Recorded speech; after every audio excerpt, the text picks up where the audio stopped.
Olá pessoal, nosso próximo assunto é função afim. E a primeira coisa que nós vamos saber de função afim é a sua definição. O que é função afim?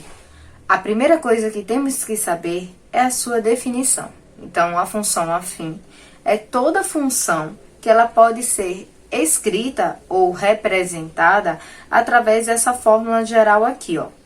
F de x igual a ax mais b. Qualquer função que possa ser escrita dessa maneira, a gente pode chamar ela de função afim. Uma curiosidade, ela também pode ser chamada de função do primeiro grau. Primeiro grau por quê?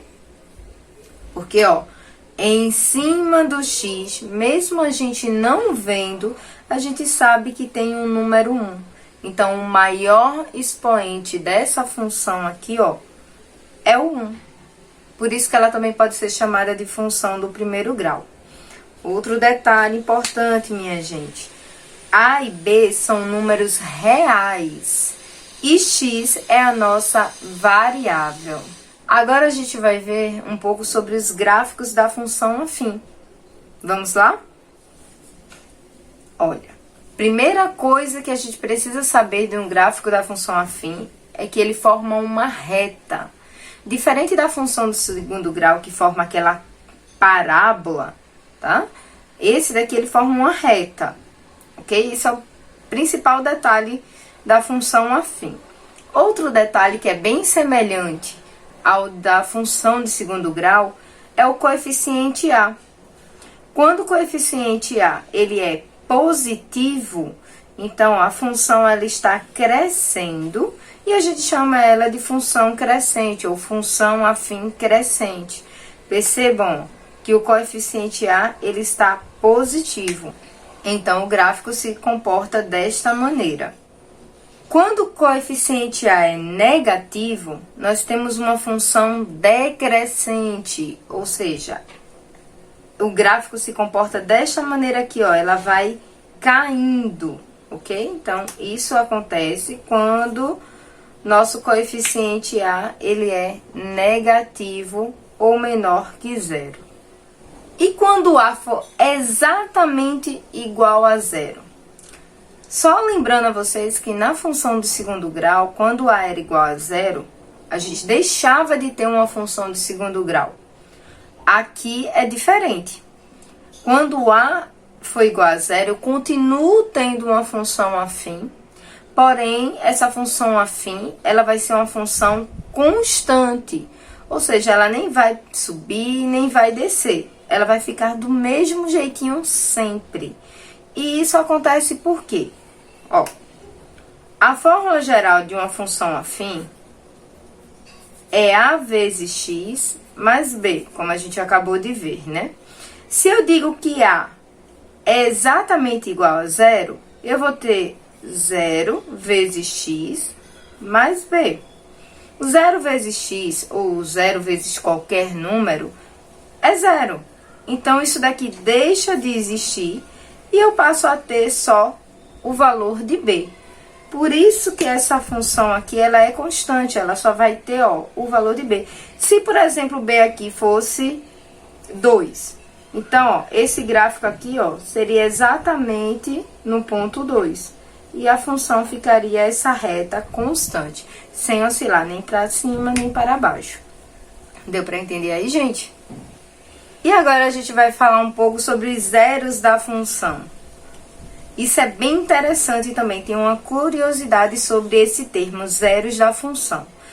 Teve um videozinho que eu já passei para vocês que era a diferença entre função e equação. Quando a gente trata de equação, a gente não fala do termo zeros, a gente fala o termo raízes da equação. Se eu estou falando em função, eu deixo de falar em raiz e passo a falar zeros, zeros da função. Isso é bem interessante, é uma curiosidadezinha, né? Que dá para vocês saberem a diferença entre zeros de uma função e raízes de uma equação, tá? Raízes para a equação, zeros para a função. E como é que eu descubro um zero de uma função? Vamos lá? Ó, para eu saber o zero de uma função, é quando essa função toda ela é igual a zero. Então, significa dizer que f de x é zero.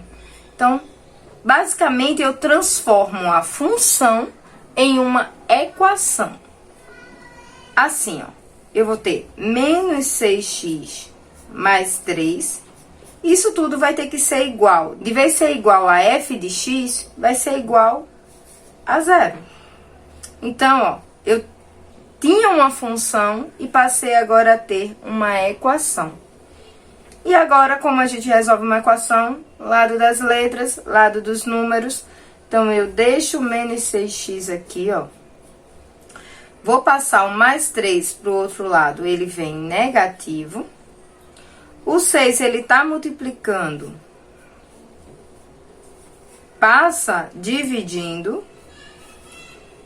E aqui eu vou ter, ó, menos dividido por menos, mais.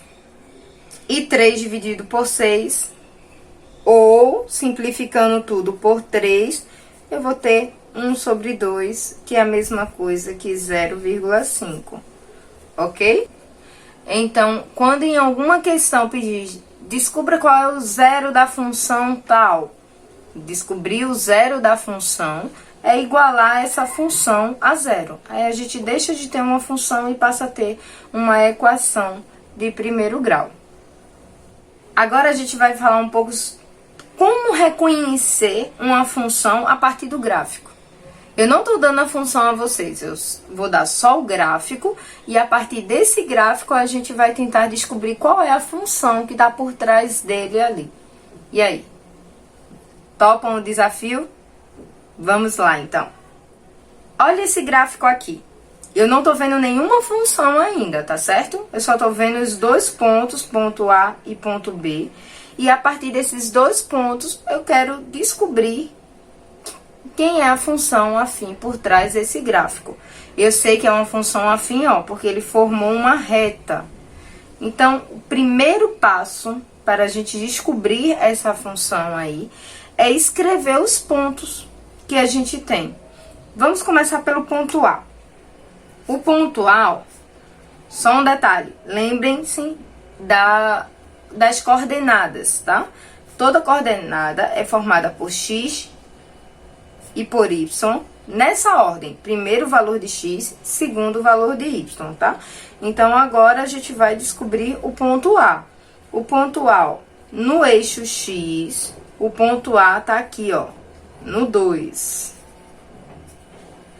No eixo y, o ponto A está no número 3, ok? Agora, vamos descobrir o ponto B. O ponto B, no x, ó, ele tá no ponto menos 4. E no y, ele tá aqui, ó, no menos 3. Então, o primeiro passo para a gente descobrir a função é descobrir esses pontos. Escrevam esses pontos, ok? Segundo passo, vamos lembrar um pouquinho da fórmula da função afim, ó. F de x é igual a ax mais b. Um detalhe, esse f de x aqui, ele pode ser substituído por y. Então, na função, nós teríamos y igual a ax mais b. Eu vou colocar dos dois lados aqui, tá?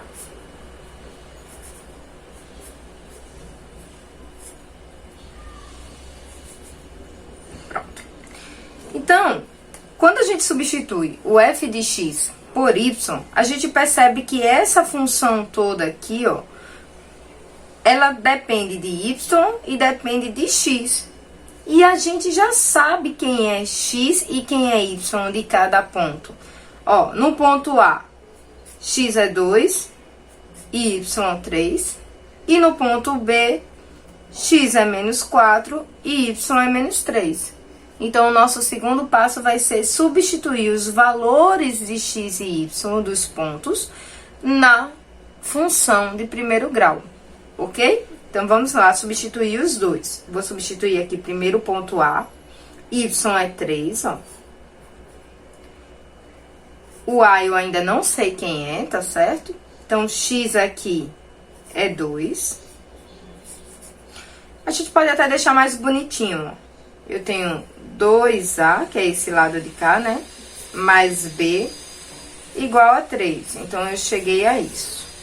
Ok? Vamos fazer a mesma coisa com o ponto B. Ó, Y é menos 3. O A a gente ainda não sabe quem é. O X aqui é menos 4. E o B. Também podemos deixar mais bonitinho, tá? Ó, menos 4A mais B. Isso tem que ser igual a menos 3. Então, do ponto B, a gente encontrou essa partezinha aí, ok? Se vocês analisarem essas duas equações que a gente encontrou, a gente vai ter um sistema de equação. O tema do nosso último vídeo. Então, basta vocês escolherem se vocês vão resolver pelo método da adição ou o método da substituição. Vamos lá? Eu escolhi aqui o método da adição. Eu acho que nesse caso aqui é mais simples, tá certo? Porque aqui, ó, eu posso simplesmente escolher ou a primeira ou a segunda para multiplicar por menos 1. Porque o B, ó, tanto o B de cima quanto o B de baixo, ele tem coeficiente 1 e fica bem mais simples, tá? Mas vocês podem escolher o método da substituição tranquilamente. Vai ter que dar o mesmo resultado. Então, eu vou escolher a primeira para multiplicar por menos 1. Então, ó, menos vezes mais aqui fica menos. 3 vezes 1, 3. Ó, 2 vezes menos 1 fica menos 2A. E aqui, ó, mais vezes menos, menos. E B vezes 1, B. Ok? Vou repetir a segunda. Eu vou ter menos 3, menos 4A, mais B. Aqui, ó, eu tenho o B, o mesmo B de cima eu tenho embaixo, só que um com sinal negativo e o outro com positivo. Então, eu posso cortar eles facilmente. Esse era o nosso objetivo quando multiplicamos por menos 1, ok? E agora, a gente basta somar essas equações. Então, eu tenho menos 3 com menos 3, fica menos 6. Lembrando, né? Sinais iguais, soma e repete o sinal. E aqui, ó, menos 2A e menos 4A, fica menos 6A. Ok? Então, ó, o menos 6 está multiplicando, passa para lá, dividindo. Eu vou ter isso daqui, ó. O nosso A vai ser menos 6 dividido por menos 6, 1 positivo. Então, eu já descobri o valor de A. Para descobrir o valor de B, basta a gente pegar qualquer uma das nossas equações e substituir o valor de A. Eu vou continuar escolhendo a primeira equação que eu ainda acho mais fácil, tá bom? Então, ó, eu tenho 3, 2A mais B. O valor de A a gente viu que é 1, então vamos lá substituir. Ó, no lugar de A eu coloco 1 mais B. Vou resolver essa multiplicação, tá? Ó, 2 vezes 1, 2, mais B. Lado das letras, lado dos números, eu posso colocar esse 2, ó, para esse lado de cá, só que ele vem negativo. Então, eu vou ter 3 menos 2, vai ter que ser igual a B. 3 menos 2, 1. Então, eu também achei que B é igual a 1. Então, com esse sistema, a gente achou A e B igual a 1. Feito isso, quando a gente descobre aí, ó, os valores de A e B, basta a gente substituir na função de primeiro grau. A gente já sabe quem é A e quem é B. Então, ó, eu vou ter f de x, o A é 1 e B também é 1. Esse 1 vezes x é x, a gente sabe disso. Então, a minha função, ó, vai ser x mais 1. Essa é a função daquele primeiro gráfico que a gente viu, ok? Então tem como a gente descobrir quem é a função através do gráfico, só lembrar um pouquinho aí de sistemas e equações. Eu espero que vocês tenham gostado. Tchau, tchau, até a próxima!